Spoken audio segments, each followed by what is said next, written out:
Hello and welcome. I'm Chandan Lahiri from ODA Survival School, and this is 30 days camping in the Padampuri forests. On a hot, humid, sultry and muggy August day in Delhi, I headed towards the Himalayan foothills to spend 30 days camping in the folds of the forests.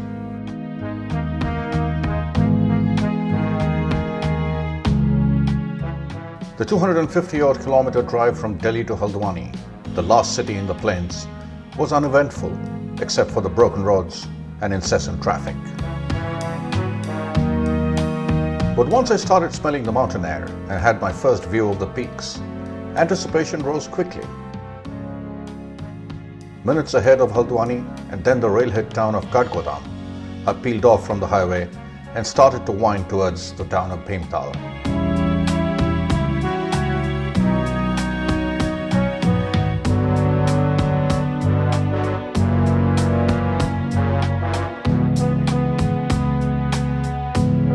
After negotiating the last vestiges of traffic, crowds and bottlenecks, the roadhead to the campsite approached soon enough.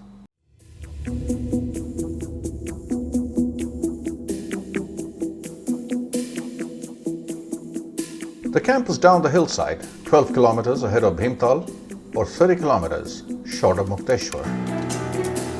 I have camped here before and the place is divine. Close to the roadhead and with intermittent cell phone connectivity, it is near, yet far enough away from civilization. It was the season of the rains and the clouds were low and the views through the forest were heavenly.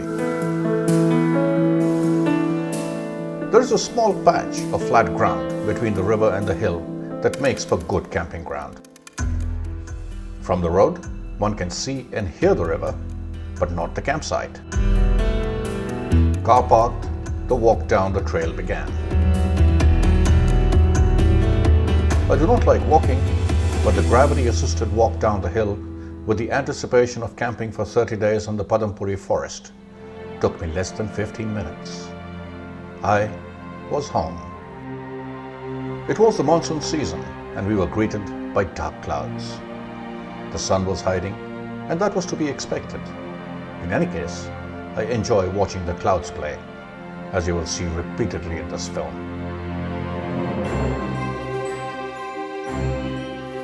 The reality of the modern world is plastic, and unfortunately one cannot get far enough away from it, wherever in the world we might find ourselves in. Our campsite was next to the river, which rises during the rains, bringing with it a lot of debris, much of it plastic. We spent some time cleaning up the area as much as we could.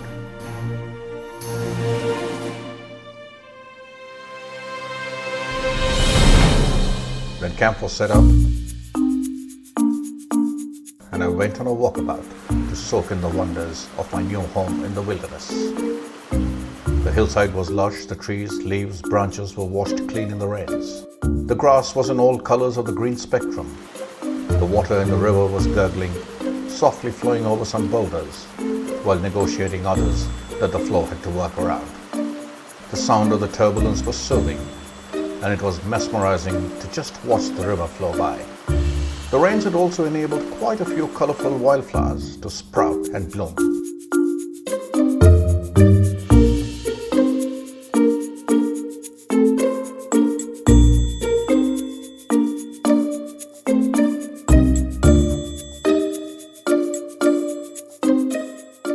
Joining me on this experience is Daniel Agar, a university student and British Army reservist. And there's the Palmer couple, Mark and Sandra.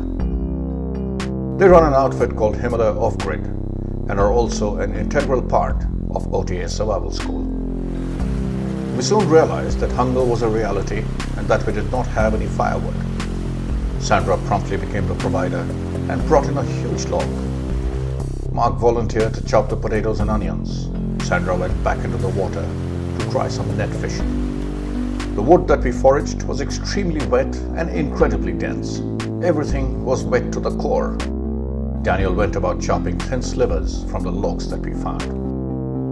After an interminably long and frustrating time, the pot was on an apology of a fire, and the farmers managed to cook up a meal. The chopped wood was laid out to dry with the hope of a better fire the next time, and it was relaxing time again, sitting by the river, watching it flow. Well, these 30 days, I'm calling it 30 days camping in the Padampuri forest, but it's a little more strenuous than camping.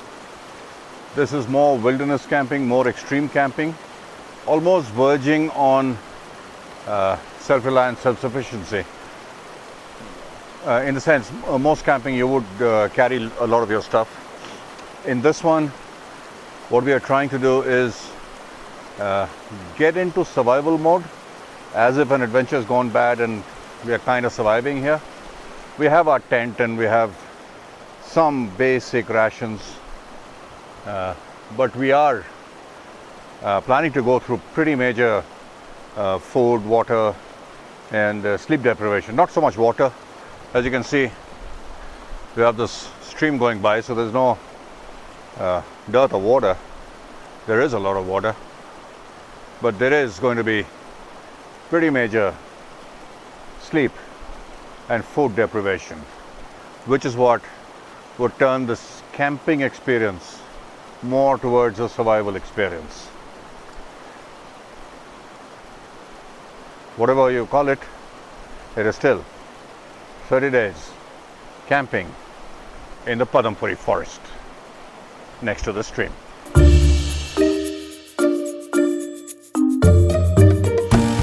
It was time to learn about making an improvised compass, an Ottomani sun compass. Daniel was assigned the task of cutting a base plate from a log that we had at camp. Mark carved out a twig to act as the shadow stick.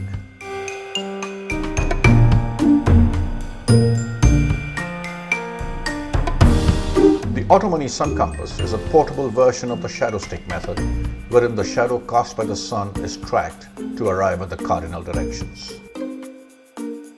As long as the shadow stick is the same height and the base piece of wood is always level, the shadow cast by the sun can be tracked on the lines first created. The edge of the shadow will touch the line at some point as the base piece is properly aligned. This provides the north, south, east, west directions on the fly without having to wait as with the traditional shadow stick method. A knot at the other end ensures that the compass always hangs the same way every time, each time. But be aware, this points to solar knot and not magnetic knot. Also, because the sun constantly changes its alignment with the earth, you will need to make a new one every time and with any significant change in latitude.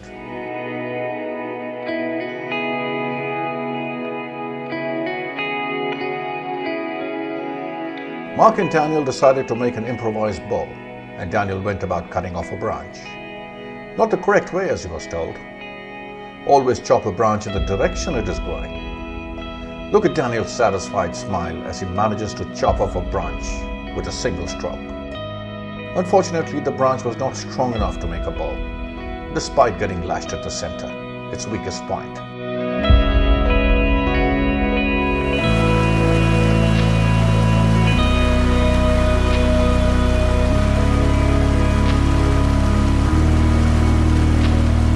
Camping out in the wilderness like this provides you the opportunity to practice some skills, some survival skills, which you might need in an actual survival situation.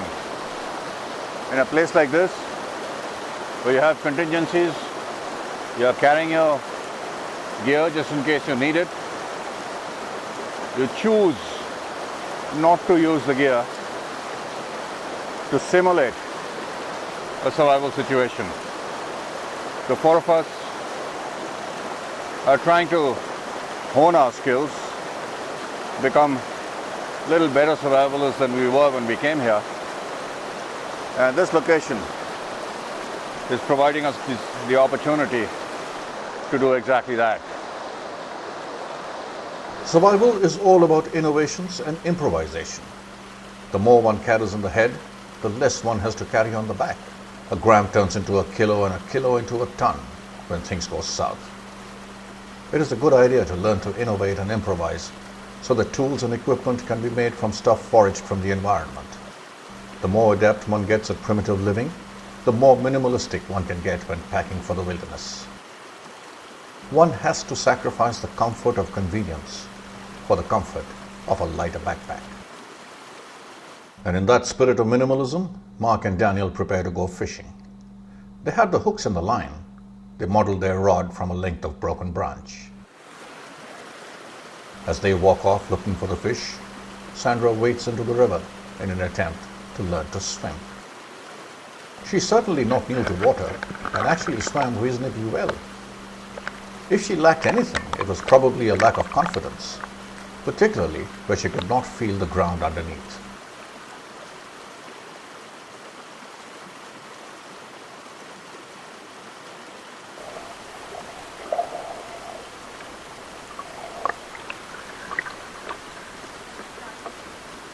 Meanwhile, Mark peers into the murky waters, almost willing the fish to show themselves. Daniel, the ever-pleasing partner, agrees and points to what he believes is a school of fish. Not entirely amazed, Sandra looks on at them. Mark seems to point to the closest shop, where he's sure are a lot of fish on sale. Sandra swims on oblivious.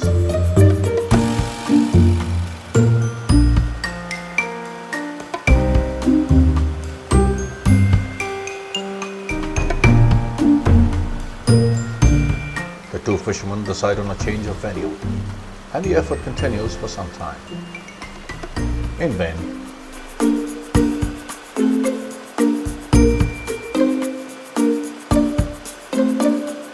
The water was cold. Well, coldish, but felt a lot colder than it actually was. I gingerly stepped into it and lost a few degrees of body heat as the torso gradually went underwater.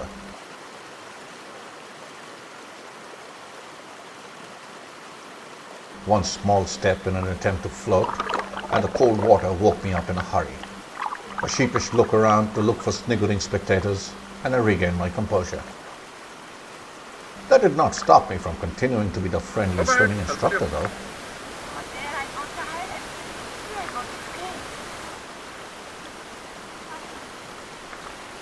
And all that effort meant that I needed a bath too.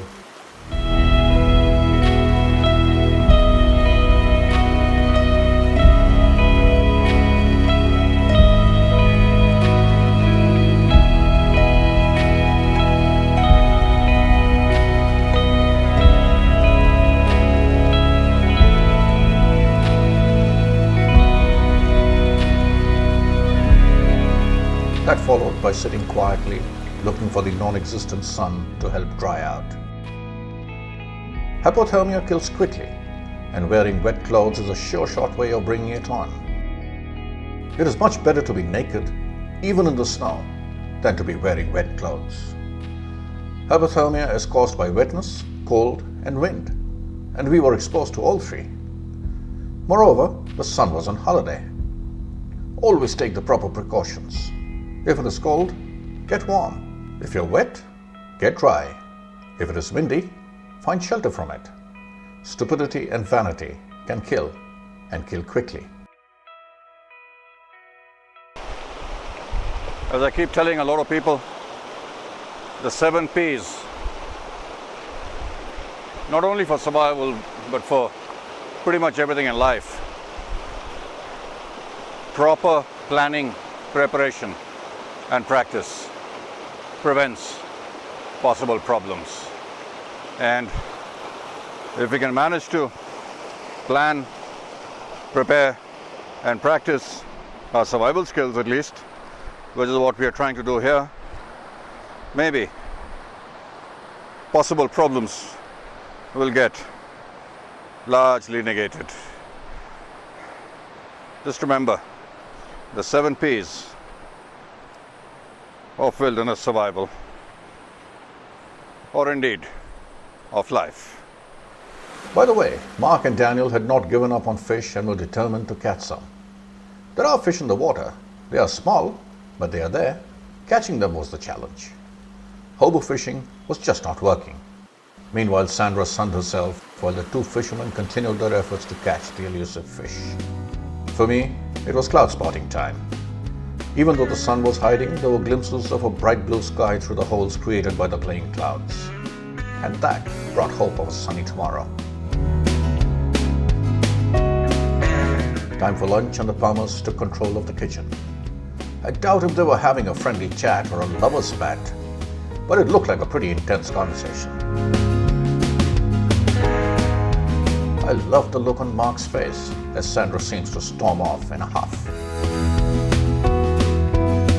Daniel is here primarily to learn some tips and tricks of survival, and he took copious notes. He's an intense learner and soaks in everything. I don't remember what words of wisdom I was imparting here, but in his notebook it went. In any camping scenario, fire is a priority. A lot of time is spent finding firewood. Here, it was a challenge. There was a lot of wood, mostly wet. And because it was so dense, it was hard work indeed. And then they had to be dried to be able to be used for a fire. That did not work.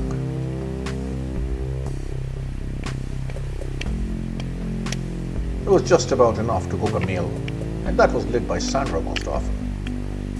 We did not manage a full-blown campfire, and that I consider to be a personal failure. Sandra stacked up some stones at the edge of where the Whitecap started. These were the symbols of Tibetan stupas that believers put up at significant places. Sandra did not know that, but it was Independence Day, and Providence decreed that it was symbolized by the stupas. I am no musician, but I did play the national anthem on the harmonica that I so want to learn to play.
Life at camp was slow and tranquil.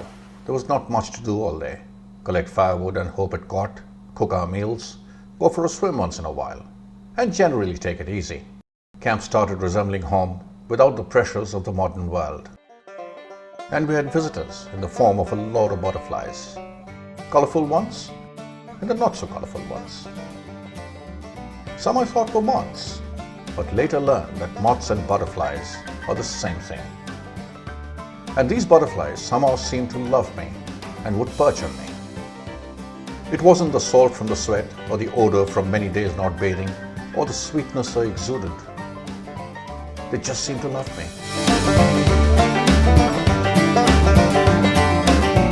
Whenever you find yourself in a survival situation, and these could be brought about by many different things. It could be a natural calamity, it could be a disaster of some sort, an earthquake, landslide, avalanche, snowstorm, urban disaster, wilderness disaster, an adventure gone bad. Whatever kind of survival situation you find yourself in, there are essentially 8 things to consider. The first and the most important is what you carry up in your head. what I call 6 inches between your ears.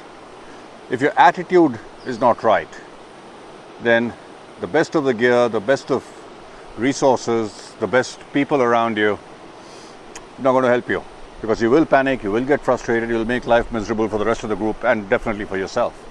The next 4 things are things that you need to do to take care of yourself. You will need to find a shelter first. Along with shelter comes fire. You need to have a fire pretty quickly. Next comes water. You will need water to drink to keep yourself hydrated. If you don't keep yourself hydrated and you dehydrate yourself, you're going to be dead very quickly. After water comes food. You don't need food really. The first day, maybe 2 days, your body will crave because it's used to having 3 meals a day. And the body will find its own energy from within itself. The next essential of survival is signaling. You need to know how to signal to attract attention. Then you need to know the art of navigation. You need to know how to go from where you are towards civilization. The last one of the 8 essentials is first aid. It is essentially to stabilize your condition in case you get into a medical condition. Any kind of medical condition treated as serious. So those are the 8 essentials of wilderness survival. The skies were clear one moment and then the clouds would roll in. Fluffy white clouds to dark grey ones, sometimes together at different altitudes. Daniel wanted some protein, and since he was not getting any from my rations, he decided to rig up a fish trap from a gallon jug. He cut off the top from the jug, inverted it to create a funnel, and attached it to the inside of the bottle. The fish are expected to swim through the funnel, get inside the bottle, and then somehow not manage to find their way out, or so goes the theory. A cricket and a grasshopper acted as bait.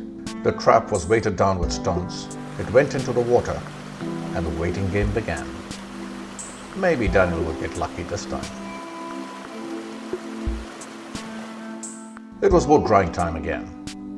Very small slivers were shredded and laid out in the hope that the sun would dry them out sufficiently. We could have wrung out the wood and managed enough drinking water. The wood was so wet. Meanwhile, Daniel was hoping that he had enough to get a fire going for the fish he was going to catch.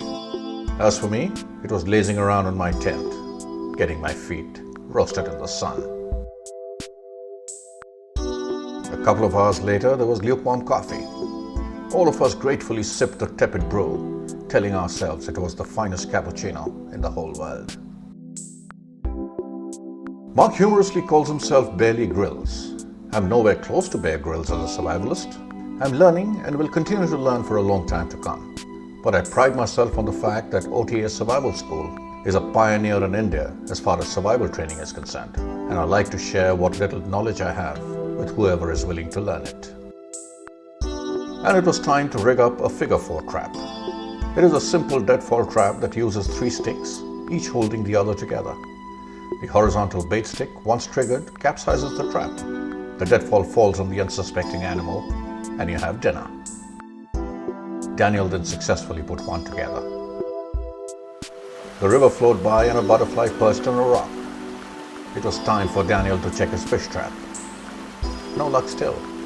Meanwhile, Sandra went back to her stupas, and Mark rigged up a net and pointed it upstream, hoping fish would be swept into it by the current.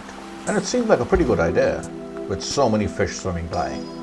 Sandra's stupas were still standing, oblivious of the passing waters. The weather was hot, the sun was out, and the water was becoming increasingly tempting. It was time to go for a swim.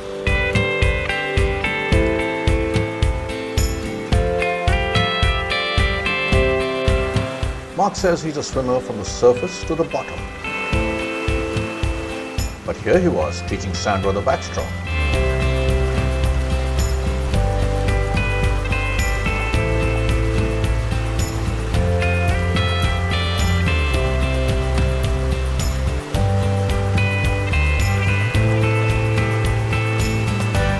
He did show us the perfect art of gradually swimming to the bottom.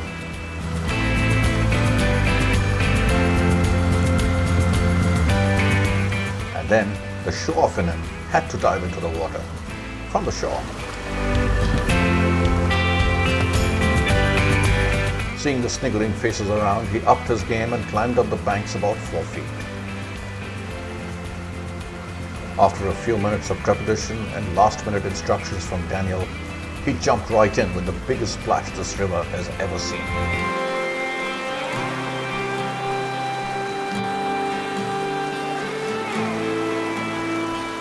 Daniel is an open water swimmer, and he showed us how good a swimmer he really was. And not to be outdone by Mark, he climbed onto a higher ledge to dive into a deeper section of the pool.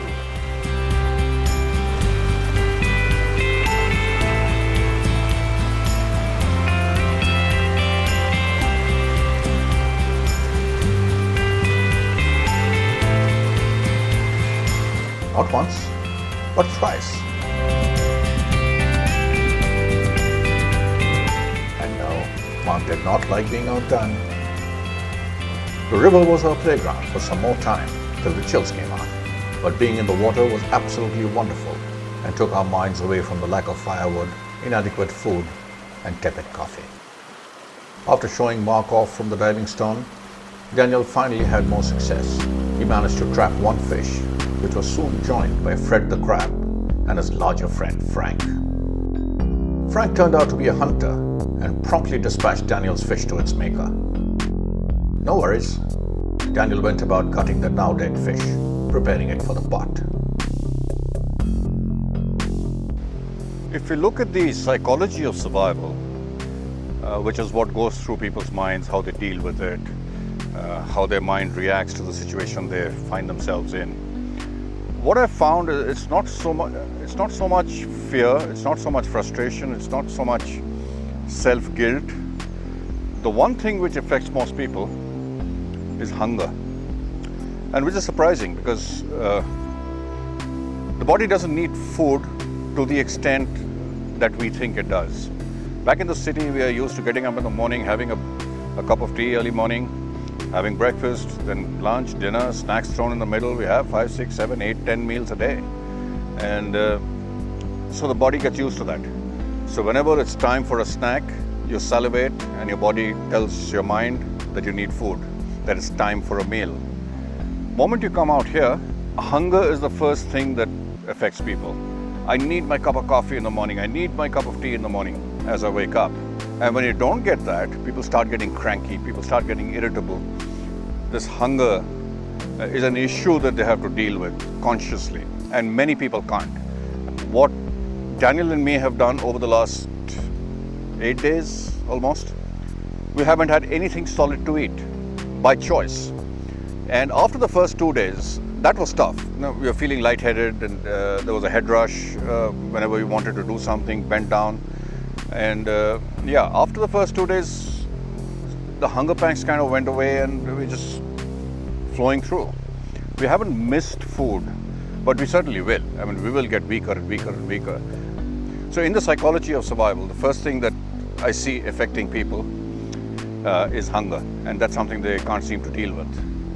The other problem that I find among many people who do an extended 30-day outing with me or longish outing with me, even if it's 7 days, 10 days, 15 days, one thing that affects their mind is boredom.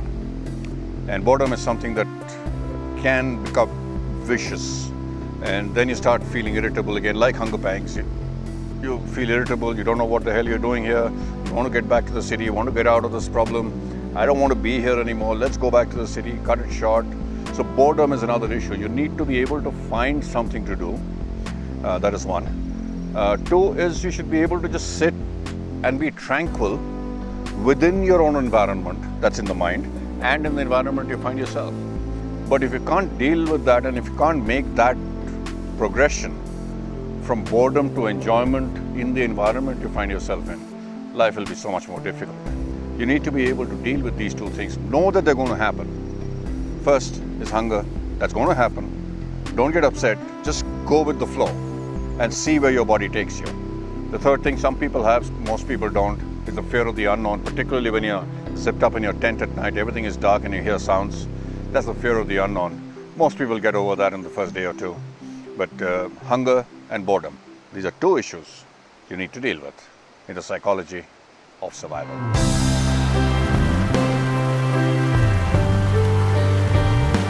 Talking of serenity and tranquility, at camp it was back to wood chopping time, and Daniel became the designated lumberjack.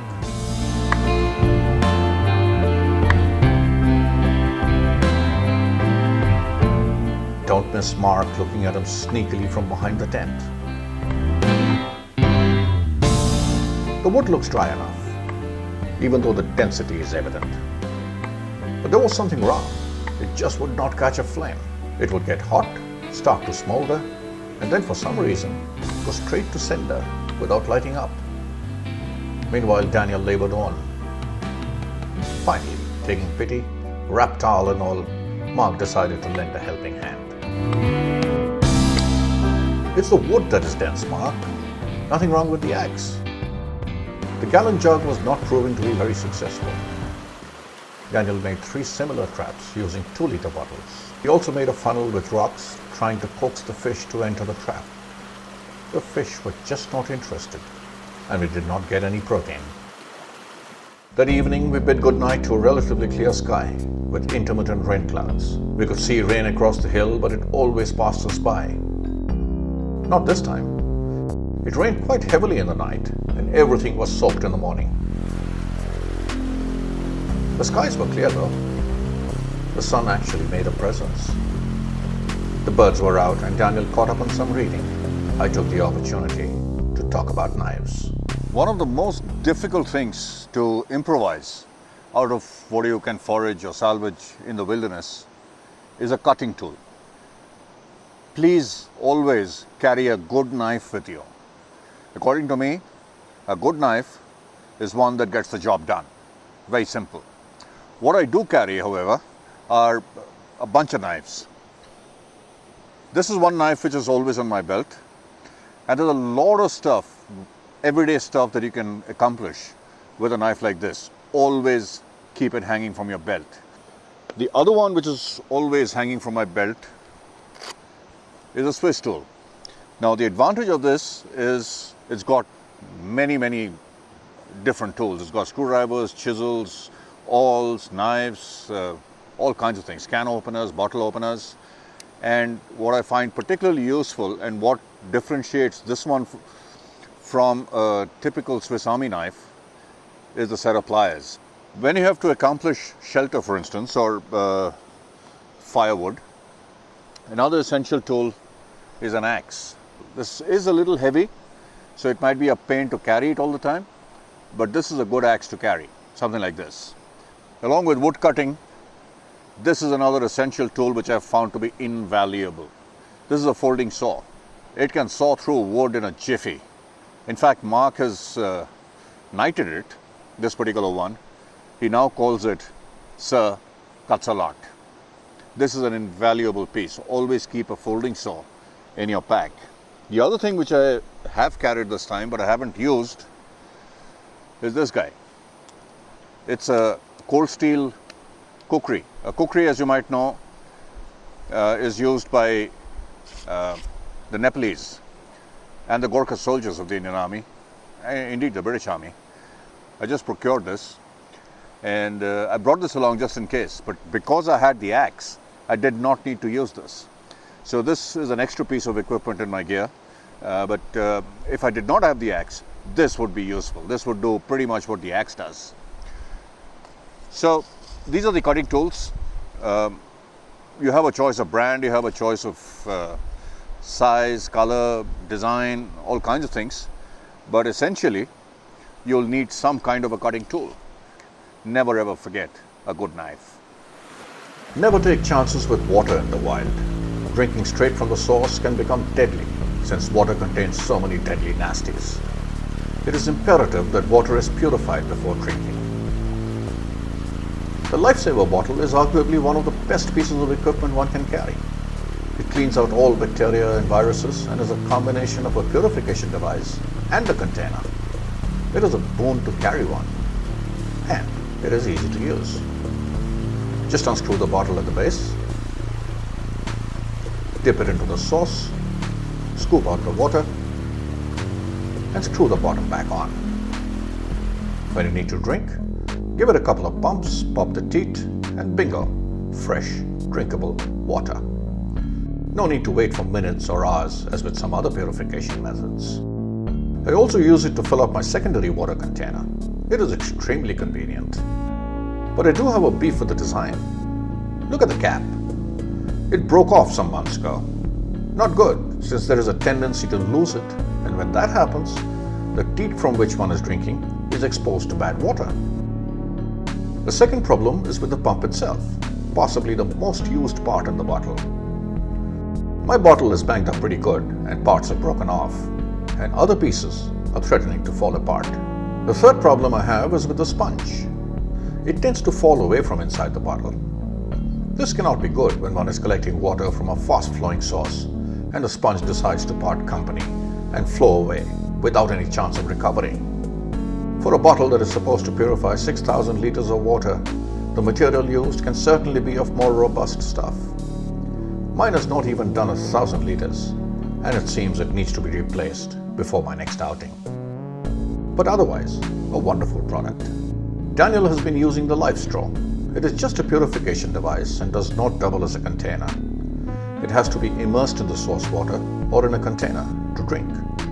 It is a fraction of the weight of the Lifesaver bottle and as good at its job. A much handier and way more portable piece of equipment to carry.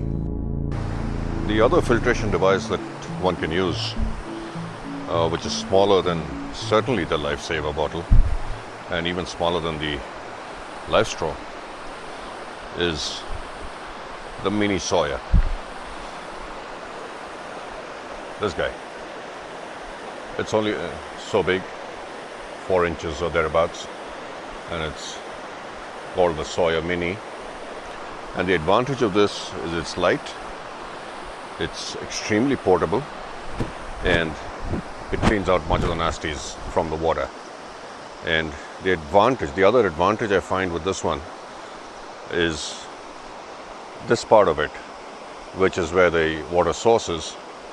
This one can be fixed onto any regular water bottle with this size of a opening. So you fit it onto the water bottle and you can drink straight out of that. You don't need to wait for half an hour and for the water to purify or whatever. You just put contaminated water into the bottle, screw this onto the lid and drink straight out. The only problem is it will not flow out naturally. It will have to be squeezed out. So it will have to be a plastic bottle. So you'll need to squeeze the bottle out for the water to flow through this piece through which you would drink this guy. But of course, the easiest and possibly the best way to purify your water to make it drinkable is to boil it. You just put it on a fire, let it come to a rolling boil, boil it for about a minute or so, more if you're at altitude, but in the plains, about a minute of a rolling boil, let it cool, and you have water to drink. But possibly the only foolproof way to make sure that your water is drinkable is to distill it. And you could do that out of trash. Take 2 plastic bottles, join them with a tube, put the contaminated bottle of water on the fire. As it heats up, steam will evaporate, go through the pipe, go into the next bottle which is outside the fire, and condense to give you pure water, just the way the earth does it. It evaporates water from the rivers and streams, picks it up into the atmosphere, forms clouds and brings down rain. That's pretty much how distillation works. And you can do that in the wilderness from 2 plastic bottles and a pipe. That'll give you pure drinking water. I did talk about clouds, so here they are once again. I like the play of light and shade on the ground and the clouds as they move across the sky. You're seeing a few seconds of it because it is sped up, but this shot took some 2 hours to film. Daniel was not giving up on protein, and he set about making a fishing spear. Useful for larger fish than what was there in our river, but knowledge is always useful. This kind of 4-pronged spear is quite easy to make and increases the chances of spearing a fish 4 times.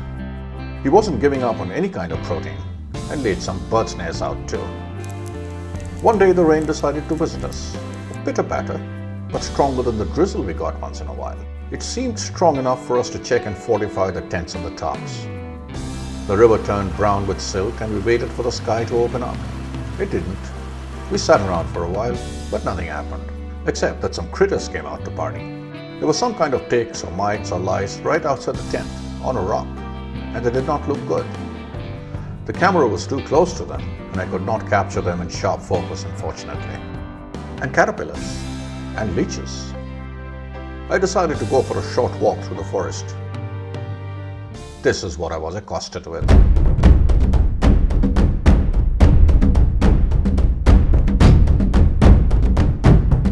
I quickly got up from the rock I was sitting on, since I did not want these guys to go anywhere near my family jewels, or find the holes in their vicinity. The rain threatened but went away, and we witnessed relatively clear skies, with patches of pristine blue visible through the passing clouds. The wood has been a huge problem on this journey. Everything is wet to the bone. Usually the bark of the wood will protect it from getting wet inside. So the inside, when you split it, should be dry, but that wasn't the case. And we had a terrible time trying to light a fire. And pretty much what is happening is all the kindlings burning and turning to cinder. And the wood is just smoldering and nothing much is happening to it. We collected wood, we chopped wood, we kept it shielded from the rain, and as you can see, there's a lot of wood out there, a lot of kindling out there. We've had to depend on the camping stove and the fuel canisters. Now this is the canister and this is the stove. The stove is something I like. It clips out, screws out. That's the stove, that little bit. And this is the canister. This is 450 grams. It cooks a meal of rice and dal in about 15 minutes. So this should give us about 20 meals at least. Should go for about 6-7 hours, I guess. So this is what we are using to cook our meals pretty much, because the wood sucks. Daniel was not giving up on his quest for protein. The fish traps were only marginally successful, and he decided to get aggressive. He remodeled the catapult to fire arrows. We did see a couple of raccoons come by every other day, but they were too swift and too conscious of us to do us any good as far as food was concerned. Meanwhile, I sat and waited for the rains to come. No raccoons, no birds, no fish, no fire to speak of. Daniel was getting desperate. A feather stick could be a possible solution to get the fire going. A feather stick increases the surface area of a piece of wood, turning it into a kindling cum fuel combination. This should work. Nope, another failure. Got some smoke, but the stick just would not light. The Palmer kids, Kathy and Jason, came down for a visit. Unfortunately, Indian families are not known to bond around a campfire. It is nice to see the Palmer family enjoying the outdoors together. Jason learned to chop wood, while Kathy took over water duties. The river was turning a dirty brown, indicating rain upstream. We did not want to take chances with that smoky thing we called a fire, and the tarp promptly came on to protect it. On most days, as night fell, we gathered in my tent for a round of coffee, bathed in the shimmering light of the lamp.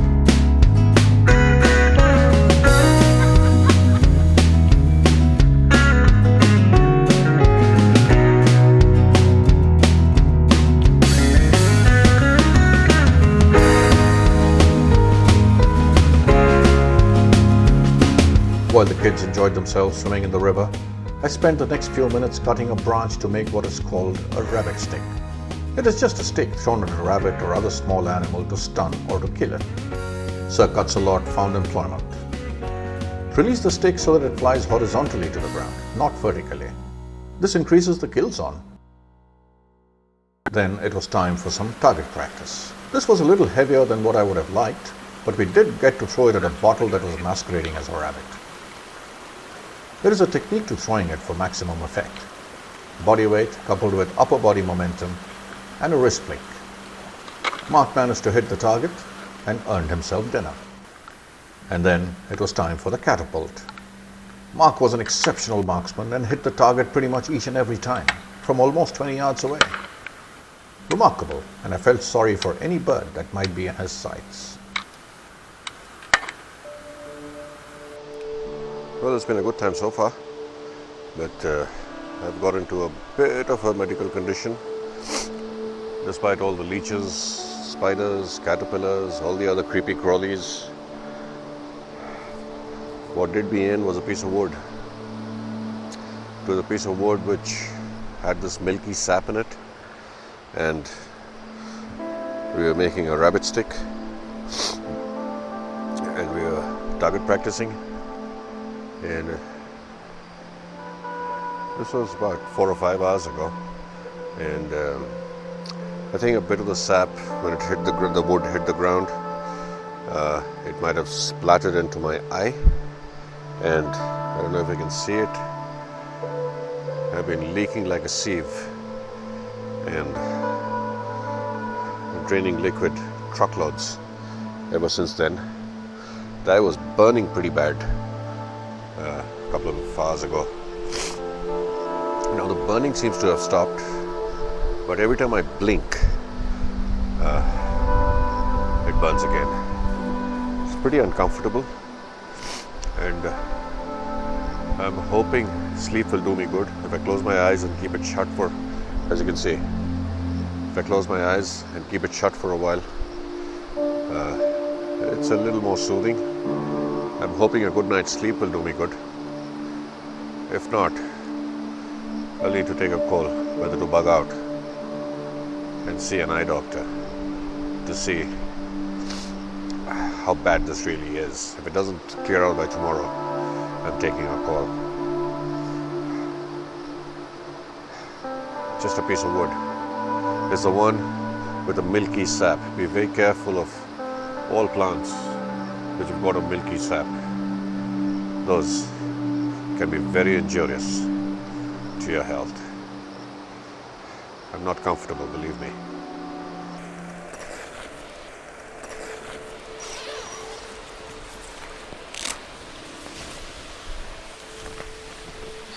Well, it's morning. It's been a nice night. It's raining pretty much through the night and well into the morning. And everything looks washed clean with the overnight rain. And I'm hoping that my lacrimal glands, which were pretty active through the night, did the trick for my eyes. There's still a faint but gentle reminder that there is a problem. I'm still tearing up, but most of the problem seems to have been cleared out. I'm still tearing up, and I'm hoping by the end of the day it'll be completely gone. So bugging out is not an option anymore. But be very careful when dealing with plants. Any medical condition can become a medical emergency pretty quickly. So just be careful about what you do, how you do it, what you touch. There's a lot of poisonous stuff around. Just be careful and don't get ahead of yourself. It's a beautiful day though. Still drizzling. And everything. The forest around us, the trees, the bushes, the rocks, the stones, the boulders, the tents are washed clean. Despite my blurry vision and still watering eyes, I decided to walk around camp and watch the river flow by. Almost as if I was willing the churning waters to wash away any remnants of the sticky, gooey stuff that still remained in my eyes. Without corrective lenses, I'm already blind as the proverbial bat, and the one sense that I want to lose last, if at all, is my vision. The burning in my eyes did scare me a whole lot, and I'm thankful to Mother Nature and Father Time for having taken care of it. It would be a few more hours before the eyes were back to normal, and the almost 48 hours I had to endure the burning sensation was a bit more than I would have liked. As I walked by the river, I saw what from a distance seemed like a pair of feet floating on the water, stuck between the rocks. On closer examination, it turned out to be a pair of trousers. Nothing in them. Something that had floated down from upstream. A little later, I saw Daniel rescuing the pair of trousers. It was his. It had floated away from the rock he had put it on to dry. He lost his shirt, however. As the sun slowly coursed an unseen path across the sky, the grasshoppers and other creatures came out to play. I caught up on some shut-eye. The eyes were still troubling me, and sleep seemed to help. Even if the day is cloudy, it can be hot inside the tent. Sleep did not last very long, and I decided to carry out some running repairs to my floaters. Out came the handy-dandy Swiss tool and some paracord. Soon enough, I had a working pair of floaters. As you might be noticing, there's been a slight change in the pattern, of the way the tents are arranged. It's been almost 3 weeks and I'm kind of getting a little tired, not enough food. So if I'm stammering, just pardon me that. But like I said, there's a certain change, and Daniel's tent has disappeared. My tent has got a top on it, and Mark and Sandra's tent changed a few days ago when Jason and Kathy were here. They changed it from a 2-person tent to a 4-person tent. And I don't think I've shown you the inside of my humble abode, as it were. This is my home. It has been for the past 3 weeks. It will be for the next 1 week. Let me show you the inside of my tent. It is quite good, actually, and we're kind of getting used to it. We're calling it home. So we're walking towards my home. And I've just put this tarp on top because every time it rains or drizzles, I need to close that open door because then the rain falls inside. So therefore I put this out so I don't need to shut the door of the tent. And that's where we go in. There are a couple of things lying outside, which is the stove, a cooking utensil, a couple of water bottles, a lifesaver bottle, which has been a boon. And as you walk in, that's my mattress. And that long cylindrical thing at the back you see is Daniel's tent, which is now converted into my pillow. And on this side, you have the toilet paper, a definite must. Right behind the toilet paper is my inverter, the Gold Zero. Again, a boon. And as we pan, those are my knives. In the green bag, there's some electronics, compass inside my cap. There's some tent pegs. The orange bag is my solar panel. There's my rucksack with some change of clothes. You've already seen my pillow. There's another pillow. I'm in luxury this time. And there's some food. And this is a space blanket. And that's about it. And we got windows on all 4 sides. That's one. That one at the back is zipped up. There's another window. And the 4th window is right outside the door. So that's my home. That's where I've been sleeping. Pretty comfortable, actually. This is Mark and Sandra's tent. This is the Quechua Arpanas family 4. As you can see, sleeps 4 quite comfortably. And it's a 2 BHK. There's a bedroom inside, there's a sitting room outside. And before I put my top on, this is where I used to sit when it was raining. And these guys are comfortable. Let me show you. And that's through their bedroom window. They got some pretty thick mattresses, which is insulating them from the cold. They got their sleeping bags. And what I had heard is they were here for a survival experience. But obviously they like their comfort. But the advantage of a simulated survival experience like the one we are doing is that you get used to what might possibly in the future turn into a survival experience, get you used to sleeping on the ground, which they are not. As far as Daniel's tent is concerned, all he has is a top, and he's got a bivy tent which doubles up as a hammock. There you go. That's his hammock. come BB tent. That's where Daniel's been sleeping. So Daniel here is going to show us his BB tent come hammock, and let's unpack that right now.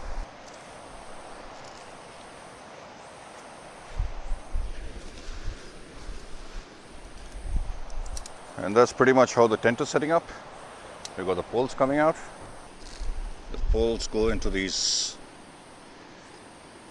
sleeves and lock into these grommets out here.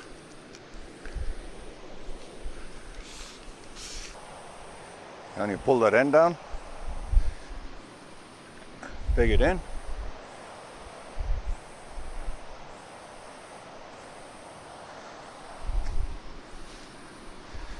and that's your tent pretty much done.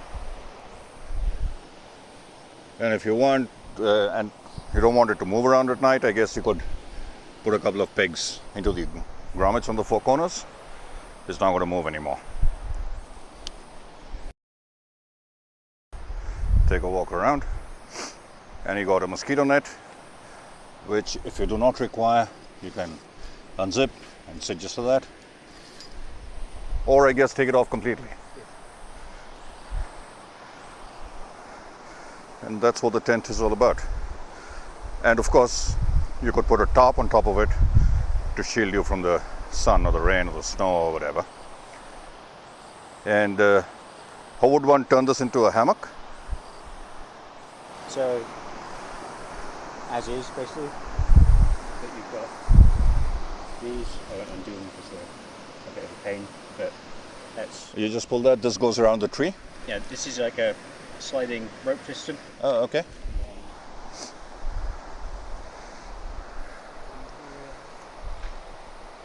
We have a sling. Great. Around the tree. This goes around the tree, that fixes onto the sling. You see here. That's the carabiner which clips onto that And then you can adjust that as necessary for height. for the tension. Yeah. So that's pretty much it. It's a BB tent come hammock. It's wide enough for two people as a tent, but as a hammock you need to be a lot in love because it is going to sag. So that's the BB tent that Daniel has been using for the last few days. The clouds came and they passed us by. No more than a few drops came our way, as had been the pattern for the past weeks. Daniel foraged around, scavenged around, and found some wood. And with that wood, he ended up constructing a lean-to shelter. It's come out pretty good, actually. Essentially, it comprises three pieces. There's this A-frame, which you need to do first.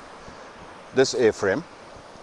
And on that is a long ridge pole, which goes from the top of this A-frame where it is resting, and you can lash it. And this ridge pole goes all the way down into the ground, all the way back. That's your essential structure. And once you have done that, all you do is take other little branches, poles, logs like that, and lay it on the ridge pole. So once you have laid it on the ridge pole, you have the essential structure, the wireframe of it. And on that, to make it waterproof, to insulate it, you put leaves, branches, boughs, whatever you can find. The more the merrier. This is not enough because I can still see inside. If I go inside, you'll be able to see the sky. So it's not insulated. If it rains, he is going to get wet. So that's not such a good idea. You need a lot more of that. You need maybe 3 times more to insulate it properly from the rain, the cold, and the wind. This is a pretty decent lean-to shelter in which you can spend a couple of nights. This place, this little piece of God's earth that we managed to find, it's so meditative, it's so tranquil. The sound of the river flowing by pretty much 24/7. That brings an almost meditative quality to this whole experience.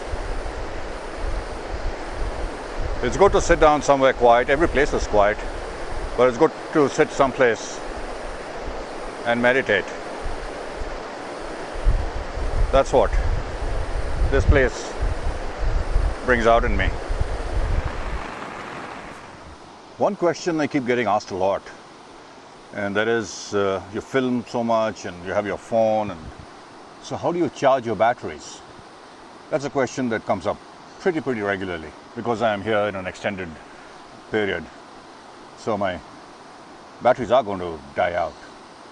And I have a very simple solution for that, and something which gives me immense peace of mind. There was a butterfly sitting on me. This butterfly loves me.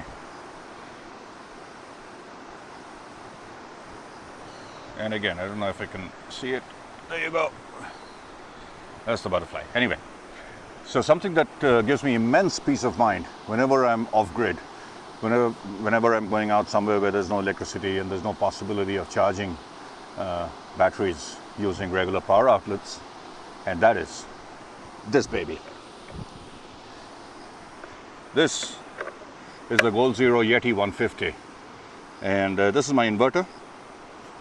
It's banged up pretty good. I've been using it for a few years now, and this is the one which charges everything. This is connected to the solar panel, which is a power film solar, and if you can see this blue light, it indicates that it is charging. There's another panel here, LED panel, which shows it's currently at about 40%. It was raining the last couple of days, so the sun was not out, so it wasn't charging. There's a bit of sun out today, not as strong as I would have liked, but yeah, there's a bit of sun out and it is charging. So this shows you the amount of charge that is left in that inverter. The advantage of this particular model and the models beyond this is it's got an AC out. So I don't need to constantly look for USB ports for different gizmos and stuff like that. So every electronic comes with a power out, power plug, which I can plug into this. This is 220 volts, but this one was very kindly retrofitted to 220 volts. In fact, these guys are now in India. Choice Solar are the guys who are the distributors for India. They're based out of Bangalore, and they're incredibly good guys. They're very helpful, very courteous, and they'll go out of their way to help you. For instance, when I bought the solar panel that I bought before I bought the Goal Zero, I could not fit the solar panel to this port.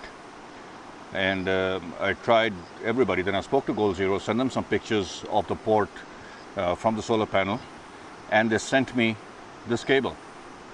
And this is a cable which fits into my solar panel out. This gets in here, and this now charges my inverter. So solar panel, the Goal Zero guys, Choice Solar in India, incredibly good guys. If you manage to get hold of them, I suggest you pick up your Goal Zero from them. Very good guys. Right, so you have an AC out, you have two USB outs, and you have a circuit charger, a 12 volt out. So you can charge pretty much all your gadgets from this unit. Incredibly good. It's a little heavy. It's about a little more than 5 kilos, if I remember right, because it's got a lead acid battery. But recently, Goal Zero has also got into lithium-ion batteries. So this is a Yeti 150. They've got a Yeti 450, which is about the same weight, but it runs on lithium-ion batteries. So maybe my next investment in Goal Zero will be the Yeti 450, which has 2 AC outs, which is incredible. And 450 means I get 3 times the power. This one, if I'm only charging my batteries and my phone, this will run for about 7 days for the kind of usage that I'm doing. But if I plug in my laptop, for instance, then it kind of sucks the juice out pretty quickly. But it does the job, and then you're going to recharge it all over again. Currently, my camera battery is charging. This guy here. This charger holds 2 batteries. Currently, I've got 1 battery out of charge, so that's the one which is charging. And the problem with this battery, it shoots for about less than half an hour of shooting time. So I need to charge camera batteries at least 3, 4, 5 times a day. So this is an invaluable piece of equipment that you can carry when you're going off grid and you need to charge your stuff. You can carry multiple power banks, sure, but this gives you tremendous peace of mind. Power banks will run out of batteries, run out of power. This one won't, as long as the sun is out and the solar panel is connected to it. It'll keep on charging. Hats off to Goal Zero and Choice Solar. Thanks a lot, guys. The dark clouds went away, the sky became a pristine blue and the sun was out. One of the few days we saw more blue sky than grey clouds, with the trees, shrubs and bushes bathed in the warm glow of the sun. Daniel and I used to have just a single meal a day. It was between what is lunchtime and dinner time. Cooking usually began at around sundown. But today I decided to cook a little early so that I could show you what we ate and how we cooked it. We had to depend on the camp stove to cook. There are definite advantages to it. It certainly cooks faster, and we did not either burn wood for the fire or scorch the earth. A campfire leaves ugly and angry marks and residue, and it is advisable to cook on a stove. In the pot went about 50 grams of rice and 50 grams of dal or lentil. What we ended up with is what we Indians call khichdi.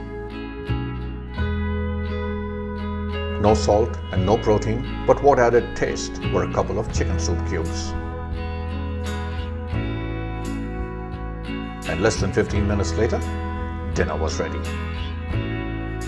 This was probably the only day we ate without the aid of our flashlights. That was good, since we did not eat any insects attracted to the light of the headlamps. A hot meal, the first in 24 hours, was probably one of the finest few minutes we spent in the entire day. The stomach had become accustomed to a frugal and basic diet. We could not eat more than what we cooked, and when we did, we could not finish it. Today, it was nice to be seen what we were eating.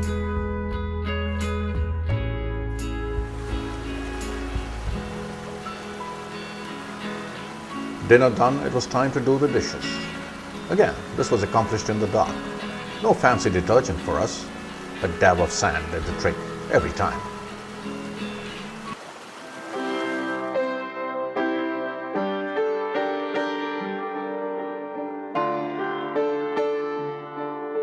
One afternoon, the clouds rolled in again.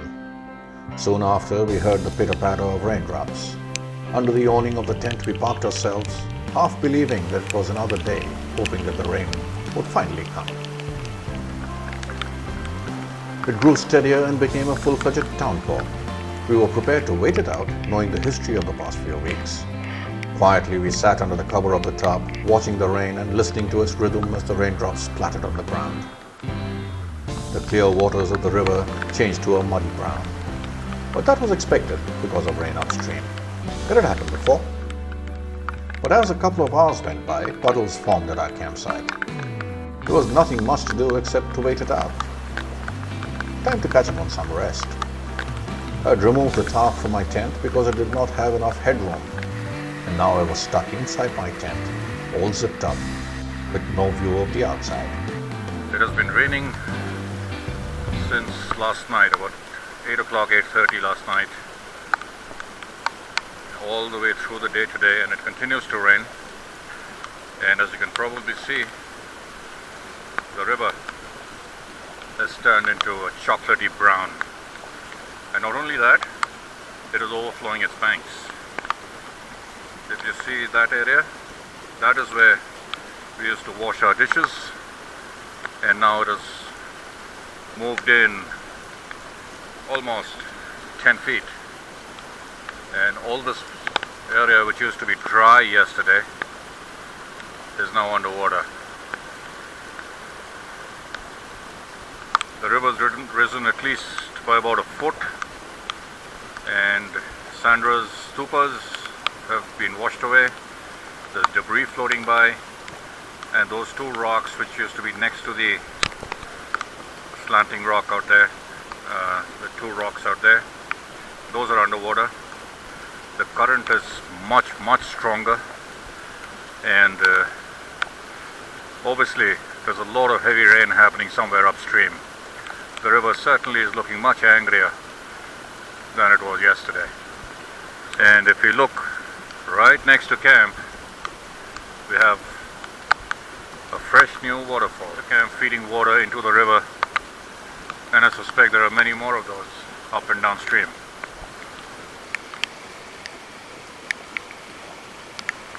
All this that you see was dry land yesterday, and now it is entirely submerged. You see this place? This used to be dry. Anything on this side of this rock was dry, and now the water is gushing right through this area. I was on that rock yesterday filming, and it was dry. This is an angry river, and the water level is still rising. And if this rain keeps up and intensifies just a little bit more, we just might have to start thinking of evacuating and moving our tents to a slightly higher location. This is the beginnings of a flood, and the rain, if it doesn't abate, then we have a problem.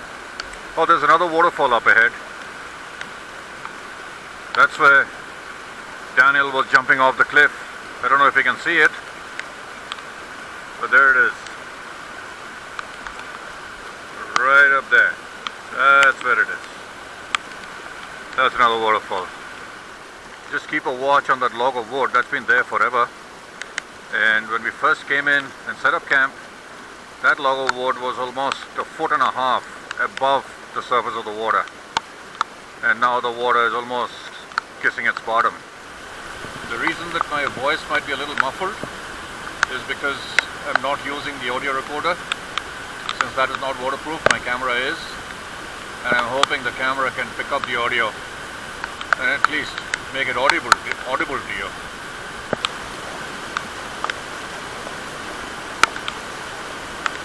And it is still drizzling pretty hard actually.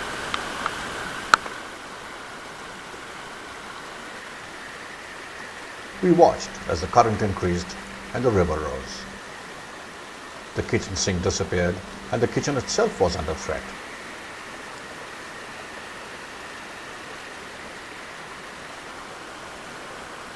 After about 3 hours of incessant rain, the sun showed up. It continued to drizzle, but the river did not seem to be rising anymore, and that to us was a good sign. We prayed for a sunny tomorrow and went to bed.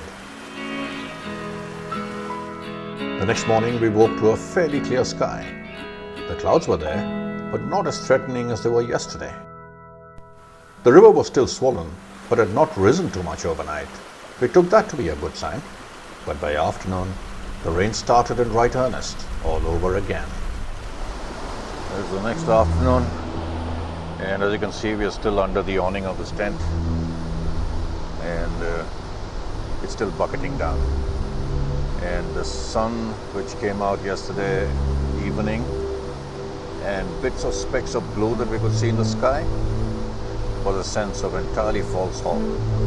Rain through the night, through the day, just abated a bit now, but the river is almost doubled in width. Our fireplace is fighting a losing battle to preserve itself. And 15 minutes later, this is where the fireplace is, almost submerged. The kitchen became my marker. In a matter of about an hour, the river rose dramatically and was within touching distance of our tents. And the log of wood, which was my depth gauge as far as the river is concerned, whether it was rising or falling, but it is almost entirely submerged, and this happened in the last half an hour or so. It was half submerged about half an hour ago. Now it's entirely submerged. I don't know if you can make out. It's right there in the center of the frame. And we are still safe. This is where the edge of the water is, and that's where our tents are. But I'm going to keep my bags packed just in case of a rushed evacuation. The waterfall that had miraculously appeared yesterday had become a full-blown one with water gushing down. Remember this rock that Sandra was sitting on? This is what it is now. She had kept her soap and shampoo on that rock. gallantly stepped forward to save them.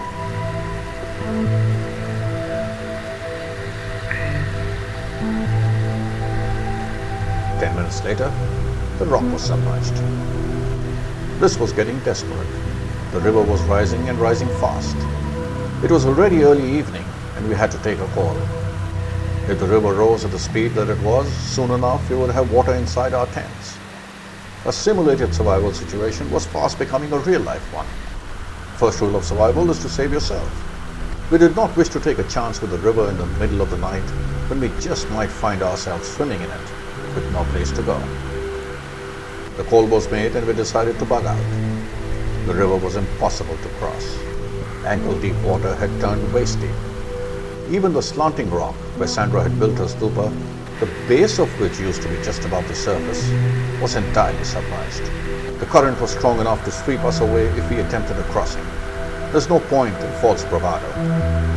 We had lived in the Padampuri forest 3 days, short of our intended 30 days. It was time to get out. Okay, we are evacuating out of this place. The way the river was rising was just too much and we didn't want to wake up with water lapping inside our tent and we having to find some kind of shelter in the middle of the night, leech-infested jungle. So we decided to bug out 3 days before we were supposed to. We've had a pretty good journey so far. What do you say, Daniel? Yeah, I've enjoyed it. Even the rain, so. The rain, the leeches, the hunger, the thirst. The rain when it passed us by, with the clouds giving us false hope. The sun yesterday giving us false hope about a bright and sunny day today. So that's it. This was 30 days camping in the Padampuri forest. It's been an absolutely wonderful experience. I've enjoyed it. I hope the people who were with me, Daniel, Mark, Sandra, the kids when they came, they enjoyed it. This has been a marvelous experience over the last 30 days. And we hope that you enjoyed it as much as we did, filming it and bringing that experience back to you. Learn the art and the basics of survival, in which case all your camping experience will not turn nasty, it won't go south. And if you ever fall into a survival situation, at best it'll become a case of extreme camping, not a question of life and death. If only you knew the basics of survival. Go ahead, get dirt under your fingernails, ruffle your hair, see holes forming in your t-shirt. Revel in the blisters, enjoy nature, drink out of the stream, swim in the river, sleep under the stars, enjoy the night sounds. Enjoy nature like nature created herself to be. Get out of the concrete jungle. Come, spend a few days in the wild. So that's it. We're bugging out. Hope you enjoyed it. All the best. See you later on another edition of 30 Days sometime soon. Adios. Cheers. It was the middle of the rains as I headed into a rainforest. The trees were lush, the leaves were green, the leeches were partying, and the bloodsuckers were everywhere. There was Daniel from Old Blighty and Mark and Sandra from next door. Kathy and Jason came visiting. The river saw a lot of frolicking. The raccoons wondered who we were. The days became quiet, the nights became cold, till one night we saw the stars sparkling across the night sky, while in the day, the clouds danced around. The days went by, we started to thrive. Camp resembled a village. We were now calling it home. Little did we know what was in store. The clouds rolled on by, the mist kissed the hillside. The rain somehow always passed us by, till one day it descended and stayed for a day and a night. The waters turned a chocolate brown, ankle-deep waters became waist-high. The kitchen sink disappeared, and soon thereafter, the kitchen itself. The waters wanted to come home, but we did not want to swim inside the tent. The 30 days sped by, simulation turned to reality, evacuation became necessary. 3 days short, we packed our bags, hastily shoved the stuff in our sacks. Tiwari was summoned, and Addie lent a hand. Our 30 days just went by. It was fun, and it was exciting. It was about learning new skills, and it was about honing old ones. Our 30 days just went by, but 30 days will surely come again.